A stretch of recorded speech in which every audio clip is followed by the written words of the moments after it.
Hello everyone and welcome back to a brand new video. In today's tutorial guys, I'm going to show you how you can connect Memberstack to Webflow.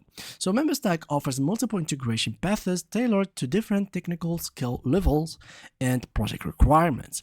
So to do that, you can use simply the Memberstack application. It's available in the marketplace. So simply go to the marketplace. If you don't know how to get to this page, you simply have to go to your webflow.com, click on view dashboard, and then click on marketplace and then apps. Very easy and simple. Go right here, search for the Memberstack application, and there you have it. So now what is left to do is to click on install application. So now you will need to choose, of course, the workspace. In case you had many of them, you can select them all, or if you were particular about one that you want to use, simply have to search for it or select it if you find it right in front of you. These are the kind of permission that you will give, view your designs and edit designs on your behalf.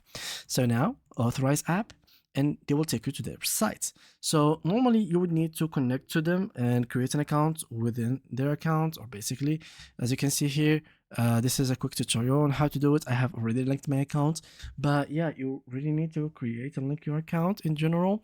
But overall, it's a very simple thing to use. You can view this video. It is pretty long overall, but yeah, it's really teaches you everything about it. You can click here to view it. You can launch it through here in case you lost it. Sometimes you can launch the app through here, as you can see, and then you can choose here the contents type, plans, pricing. For me, I have the free one, for example. I can add plan ID, for example, here, save, success, and you can like add the content that you want. It's very easy and simple to use, guys. And yeah, that was it for today's video. I hope you enjoyed it. If you did, make sure to drop a like and subscribe, and see you guys in the next upcoming videos. Bye bye.